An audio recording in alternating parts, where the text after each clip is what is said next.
Welcome to Sports Chaplains Connect, a weekly podcast where you'll hear the journey of someone serving in sports ministry. It's insight, wisdom, discernment, and encouragement for serving the men and women of sport. It's time to connect. Here's your host, Bill Houston. And Bonnie Bement, we appreciate that introduction. Thank you so much. And welcome to a brand new year, folks. Good to have you with us as we visit with Pat Richie. Pat is a former chaplain in the National Football League. He was the chaplain with the San Francisco 49ers. We're going to learn more about that, where the Lord has him now, and just talk a little sports ministry. So, hey, Pat, Happy New Year to you, man. Thanks for being here. Oh, Happy New Year to you, Bill. Glad to be here. Well, let's talk about how you became involved in sports chaplaincy. I always like to begin with a little background and just hear how the Lord brought this ministry opportunity into your life. So let's hear the Pat Richie story. Let's see. Well, I played college football in the mid-1970s at Little Moorhead State in Minnesota. And then I joined the staff of Campus Crusade for Christ. And with our Athletes in Action ministry was already in place and been going for a few years. My first assignment was at Notre Dame. And there I worked with football players and basketball players. So that was in the late 70s, early 80s. 1981, my wife and I had decided that we wanted to work with a little older group of people, and Athletes in Action had a burgeoning or a beginning sports ministry. Mm-hmm. And they said, look, we think you'd be qualified to do this, but there's a lot of people who'd like to do it. And, a few teams want somebody to come. And so they said, we're going to put your resume out there to these teams. They were the Kansas City Chiefs and Royals, the San Francisco 49ers and Stanford football, Mm-hmm. and the New York Mets and Jets. And they said, look, if anybody wants you, you can go there. So they put the resume out. They called back a week later and said, well, you're the first pick of all three teams. Wow. Now, all three cities, where do you want to go? And my first thought was Kansas City, because I'm from the Midwest, grew up in Minneapolis. But eventually the 49ers called back and said they and Stanford really wanted us to come out and talk to them. So in April of 81, or maybe March, 81, took first trip ever to San Francisco, and met with John McVay, who was Sean McVay's grandfather. Huh. He was the 49ers general manager. The team had been 6-10 the year before and 3-13 the year before that. And he said, look, we'd love to have you come join us. And so I agreed to that morning. And Ronnie Lott we had just drafted him. So he and I have the first same day of work in 1981. I go over to Stanford and meet the head coach of Stanford at the time. And he goes, look, we'd love to have you come here. He goes, by the way, before you leave, our sophomore quarterback's walking up the stairs. I'd like you to meet him. We think he's going to be really good. I said, Pat, this is John Elway. He's going to be our quarterback here in the future. And so I met John Elway when he was a sophomore that day. And so I ended up being the chaplain of both Stanford sports and 49ers football. The 49ers win their first Super Bowl that very first year that I'm there. It's when Dwight Clark catches the pass in the back of the end zone. Yes. That we all have seen that picture. I was there. My wife was pregnant with our first child, about 8 months. We thought we were going to have puppies right in the stadium. And they asked me to go with them to Detroit for the Super Bowl 16, where we beat the Bengals. And the Stanford got so big in a couple of years, I asked them to bring somebody else into Stanford. Then in 1985, the San Francisco Giants asked me to also be their team chaplain. So I'm doing the baseball and football. And in 1992, the San Jose Sharks asked me to be their team chaplain. Wow. So when I retired from full-time sports ministry in 98, I was at the time chaplain of 3 professional sports teams. Oh, my goodness. Wow. How in the world did you balance all of that? I mean, I know how busy it can become just being the team chaplain for one team. I mean, you're doing 3. I mean, that's amazing. I mean, how did you keep the calendar going? Well, the key was I was full-time. With Athletes in Action, you're a full-time staff member and you raise your own support, but I wasn't trying to balance a church ministry or teaching on the side. So I was doing that full-time. The hardest month was August, because we were at training camp up in Northern California. And then, the Giants are also playing games at home. They're in the middle of their season. The Sharks also asked me to travel with them. So I traveled with the 49ers in all their games. And the Sharks, kind of whenever I wanted to or I could, So I only rarely went on a trip with the Giants. Okay. So even though they play a lot, of course, they're playing 162 games a year. It's hard to be at every one of those games, and I certainly wasn't. I was Hmm. at on Sundays at home doing cheap chapels and probably stopping by the locker room one or two other days a week for them. So it was busy. I mean, Yeah. it was really, really busy. There's no way I could have done Stanford. I mean, after just a couple of years at Stanford, the ministry had grown to include many, many sports, and we had women's golfers, guys on the men's basketball team, but the entire football, the football team was a big part of the work. So it Yeah. was just too much work, and they really deserve somebody on their own. So when you talk about serving in a team chaplain capacity in Major League Baseball, the National Football League, and the NHL, how did you find the ministry vary, or did it at all in terms of their response, the way you had to present, the chapel settings? I mean, what were the differences you experienced? In football, most of the guys had grown up with some sort of a church background or experience. Now, there's some dynamics because I did it for so long, it was like a couple decades. So, Hmm. the group in 1981 with the 49ers, one of our defensive linemen said, Christianity is really a wide receiver and quarterback thing. And I told that to Jim Zorn once, and I said, I guess defensive linemen don't think you and Steve Largent are all that tough. And he just goes, "Are you saying we're wimps?" I go, "No, no, Jim. I appreciate what you were doing in 1981. You're ahead of the game." Yeah. So, but things really changed in the NFL. I think, and I did an interview for GQ magazine years ago, and I said, "Look, things changed in 1986. Reggie White and Mike Singletary coming into the league, and now you got tough guys that are really outspoken Christians." Mm-hmm. Which, and I'm not saying that Steve and Jim weren't tough guys, but we didn't have like two of the most vicious players in the NFL that are Christians as we did in '86. So that started to change some of the dynamic in football. And a lot of guys, and we'd have large chapel services. A lot of guys at Bible study, pretty common. Baseball was kind of in between that and hockey, where you have a smaller squad, 25 guys, 24 guys, and depending on the team, some teams had big groups. We had a pretty big group of Christians on the team, good turnout at chapel, Mm-hmm. and pretty good. 1986 too, we made a trade, brought Dave Dravecki, who was a very strong Christian to the Giants baseball team, Yes. made a difference for us there too. And he joined a small group of Christians on that team, and so that kind of grew a lot. Hockey's completely different. You have a lot of, especially back in the early '90s, we're talking about mostly Canadians and Russians or Eastern Europeans, Right. many of whom had never even prayed. I can remember the first chapel literally telling the guys, "Look, here's what it's going to be. It's be about 12 minutes long. There's no singing. There's no collection. Right. I'm going to open in prayer, which means I'm going to close my eyes and fold my hands, and I'm going to talk to God." Mm-hmm. And when we do that, you're welcome to close your eyes, fold your hands, and just be quietly, pray along with me. So Mm. I said, "Okay, well, we're going to pray now." And literally, I looked around the room, I could see the guys peeking to see if the other guys were going to do it. Ah. To actually, because they're looking, but then eventually they close their eyes and bow their heads, and I say a short opening prayer. And then when I was done, I looked up at them, and they were smiling, and they were like, "I've never prayed before." I prayed.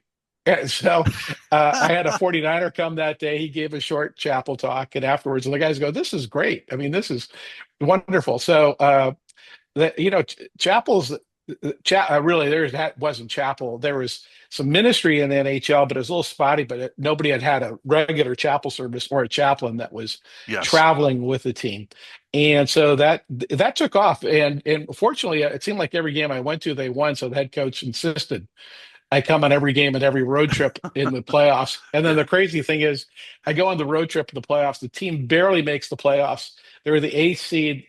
No A seed had ever beat a number one seed, but we beat the Detroit Red Wings that year. Yeah. So About they that. really liked me at the Sharks. Yeah. Yeah. Yeah. You were doing a Yeah. great job. Yeah. Oh, that's so exciting.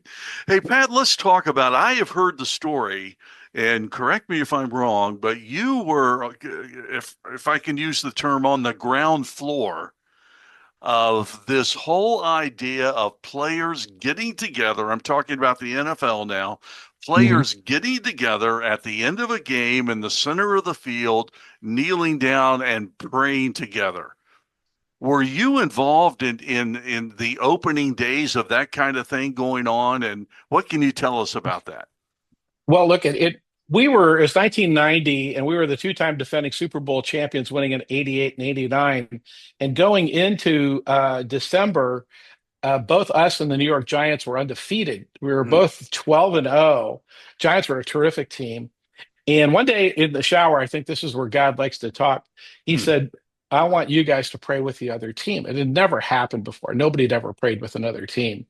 And so I called my friend Dave Bratton, who was the chaplain of the New York Giants at the time. I go, Dave, look, God's going to give me this vision. What do you think? This game is going to be huge. It'll be the number one Monday night game ever watched. And Monday night was bigger back then than it is now.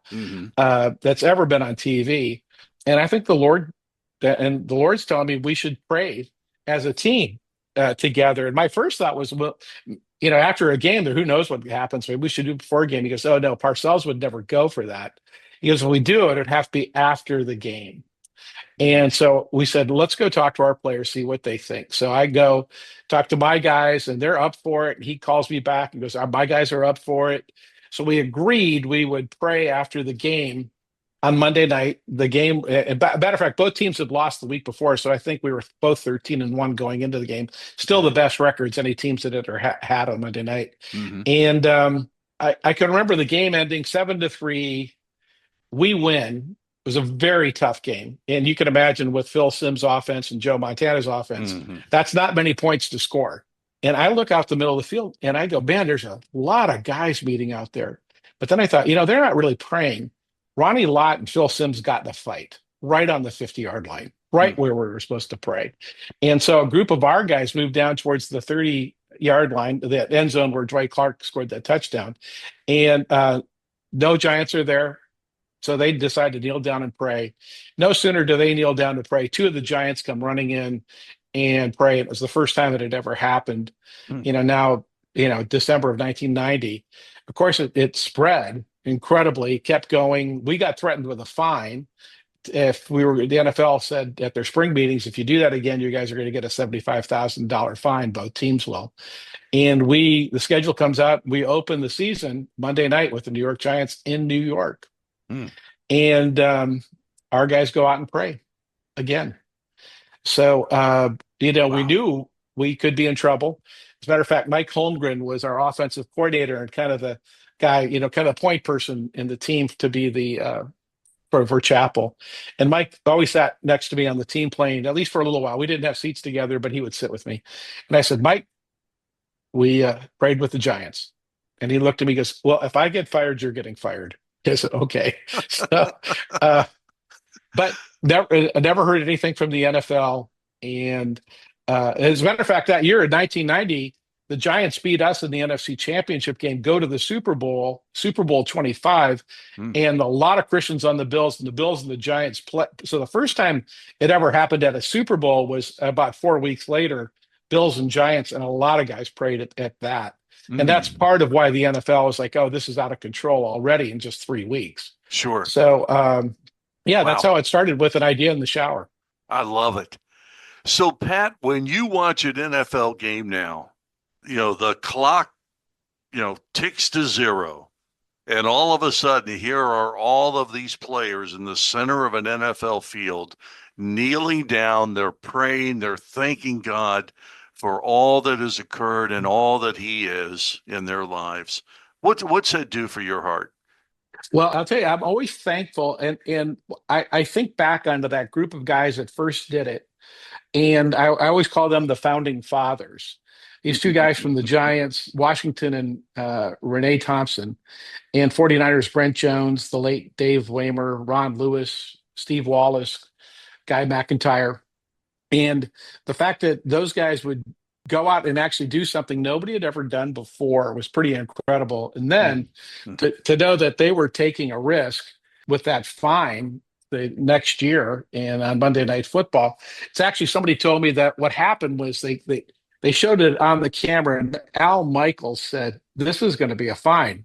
The teams are not allowed to do this." And Frank Gifford, I'm so glad somebody sent me this clip. Frank Gifford said, "If they find these guys for this, with all the problems we have in this league, they are crazy." Mm.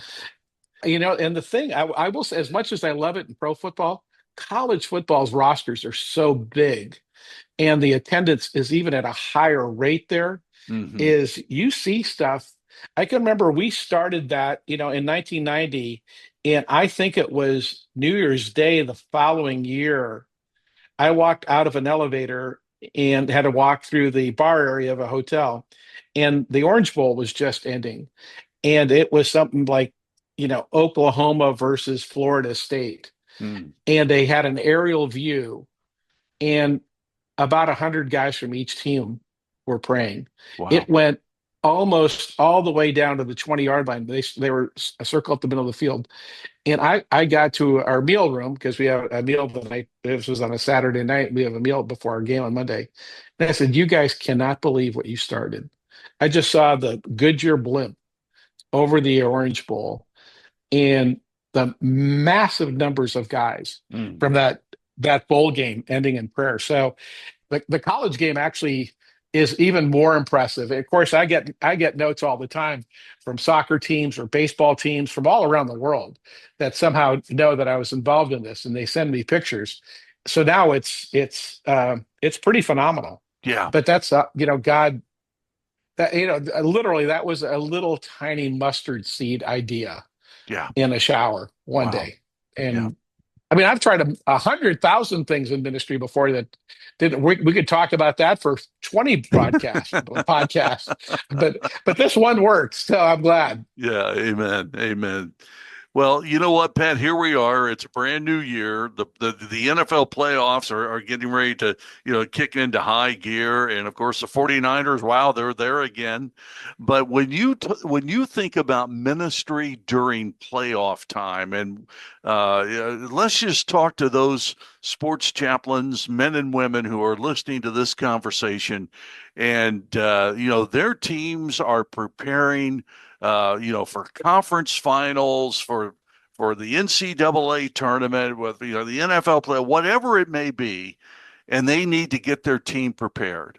What could you tell them to encourage them during this very special time for players and coaches? Well, I think the temptation is always to try to come up with a very big, enthusiastic, motivational speech. But the fact of the matter is, that's the coach's job. Your job is to be in touch with the spiritual needs of your team and to address them. Now, the thing I would do differently, and I think a lot of teams, like this, is like, if you're going to have a guest speaker, have somebody that will be excellent, and a lot of people will really be anxious to hear what they have to say. Hmm. Otherwise, you speak and speak exactly to the needs of the team and concern yourself less with the particular game, understanding the pressure, and that there's guys that don't usually come sometimes will start to come. I mean, I can remember our very first Super Bowl, we had a good group of 25 guys that came, Hmm. but we had now, so you're going back to 1982. I brought a guest speaker and a guy named Josh McDowell. Well, yeah, he wrote Evidence That Demands a Verdict. He was a well-known writer and speaker. Yeah. And had almost every player in the team came. A lot of guys that never came to Chapel. Joe Montana came that time. Ronnie Lott didn't go to Chapel back in those days. Mm. Dwight Clark. I mean, all those guys that were not typically chapel goers came to that Super Bowl because one player invited them all. I can still remember Josh McDowell. He brought his book More Than a Carpenter, and Joe Montana going up to get a book and ask him to autograph it. And Josh McDowell literally took the pen and grabbed it and goes, "And what's your name?" And Joe's looking over his shoulder. Joe Montana. I love it. I love it. Well, Pat, man, it has been such a joy to visit with you and to hear your heart and to hear how the Lord has used your ministry in so many ways. You're not doing sports chaplaincy now, right? Do you miss it? I get to mentor. I do. I'm a full-time consultant with Patrick Lencioni, Hmm. and so I some of my clients are professional sports teams. They're a lot of corporate clients. So I still working a lot in pro sports, but I also get to mentor some young coaches. And I really enjoy doing that. And my youngest daughter is an actress. And so I've been mentoring a lot of actors and singers. Oh, wow. So Okay. even though my full-time vocational career now is in management consulting, I'm going to probably move to about 25, 30, eventually 50% of my time just mentoring, again, actors and coaches that age group around 30s. There's some similarities. Again, they're young, they're high profile, they face a lot of the same temptations, a lot of the same challenges, and they need somebody they can trust who, frankly, isn't wowed by the fact that they're famous. Yeah. And they can just try, they just need authentic relationships. So I don't particularly miss pro sportsmen, but one thing I still have is, even though we have a great chaplain at the 49ers, the old guys, still see me as their team chaplain. So I was just at an event last week, and it's those older guys that still want to call, they talk, I was doing baby dedications and weddings, and now sadly I'm doing funerals every once in a while. But that's in 45 years that the ministry hasn't really stopped to all the 49ers. Those old guys still kind of see me that way. Yeah, I can understand why. Hey, Pat, man, I appreciate your heart. I appreciate you. Thanks for all that you do. And thanks for spending some time with us today. And I know you'll be an encouragement to the many who are involved in sports ministry, and they want to make an impact for the kingdom. I know your words today have encouraged them. Thanks for being here. Yeah, and these guys are doing a great job, by the way. Really Yes, they impressed are. with the work the guys are doing out there. Yeah. Yeah. Well, Happy New Year to you, brother. Yeah, Happy New Year to you as well. Thanks for listening to Sports Chaplains Connect. Be sure and invite a colleague to listen in, and by all means, let's connect. Give us your thoughts on the podcast. Drop us an email at sportschaplainsconnect@gmail.com. That's sportschaplainsconnect@gmail.com. We'll see you next week when Sports Chaplains Connect.